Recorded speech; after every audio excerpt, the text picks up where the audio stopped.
Ошон үчүн мен оюмча мындай көп деле мындай шашпай эле мына биз өзүбүздүн тажрыйбабыздан көрүп атабыз, мындай жок дегенде бир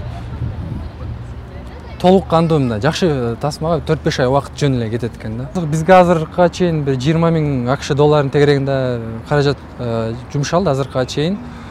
Ошо жогоруда айтылгандай эле спонсор жок, көбүнү өзүбүздүн күчүбүз менен тартканга аракет кылдык. Андан сырткары биз ушул тасма үчүн атайын жаңы камераларды алдырганбыз, жаңы техника алганбыз. Ошого да аябай көп каражат жумшалды да. Азыр мисалы көпчүлүгү баягы фотоаппарат менен тартып, же мындай тартып атышпайбы? Бирок фотоаппарат негизи аты эле айткандай ал сүрөт үчүн да. Биз эми ошондон бир аз айырмасы болсун деп мындай атайын кинокамера алдык. Мисалы ал да аябай мындай кымбат болгон үчүн ал да көп эле мындай кыйынчылык туудурду да.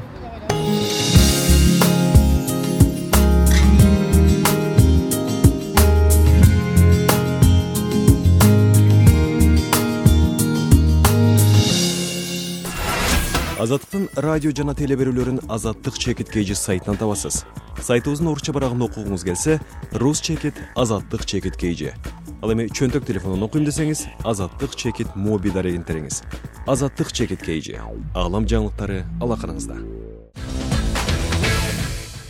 Кино тартылгандан кийин алдыда эң маанилүү процесс бар. Ал дубляждоо же болбосо үн жаздыруу. Эшиктин кыйчылдаганыбы, оттун күйгөнүбү айтор бардык добуштарды, үндөрдү жасалма жол менен жаздырышат. Үн жасоодо колдонгон буюмдардын баарын реквизиттеп коет. Реквизиттен көп реквизиттер бар да менде чогулган. Ошонун арасында мындай эле простой эле целлофан, жесткий целлофан. Бул да өзүнчө чоң ролду ойнойт озвучание болгондо. Синхронду жазганда. Например, бул жанагы көлдүн жээгинде туристтер келип мындай костер от жагып, жылынып, же болбосо мындай жыгачтар күйгүзгөн эмелерин оттун эффектисин муну менен жасаса болот да. Ушул эме менен. Азыр мен сизге көрсөтүп берейин.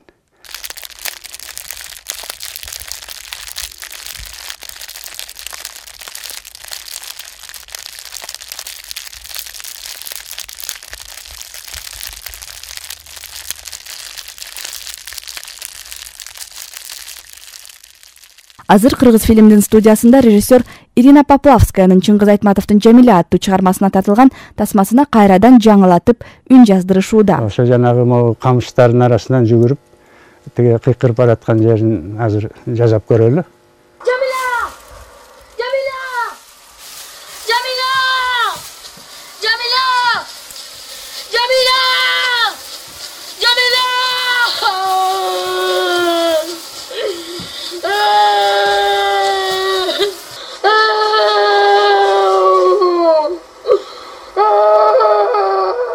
Мына азыр Сүйүнбек байке көрсөтүп берди. Бобуреке Сейит чуркап баратканда камыштын дабышын. Бул шумовиктердин жумушу. Андан кийин дагы ага чейин актёрдун үнүн жазган дагы бир аракет болот. Мына мен азыр силерге мындай божол менен көрсөтүп берейин. Болжол менен. Жамиля! Жамиля! Жамиля! Жамиля! Жамиля! Жамиля! Жамиля! Жамиля! Жамиля! Каяка?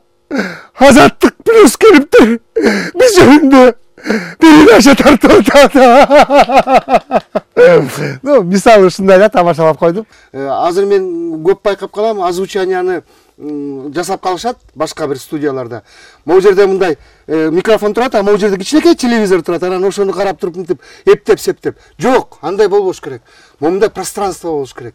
Ошол баланын, ошол актёрдун образына кирип туруп, канчалык ал кайгырып атса, ошону бериш керек да. Ошол озвучание, дубляждагы бул чоң бир жумуш дагы. Мына Сүйүнбек байке көрсөткөн алда өзүнчө бир чоң жумуш кинону жасаш үчүн, мына буреки дубляж, озвучание дагы бул чоң бир профессионалдуу деңгээлде жасалган иш да.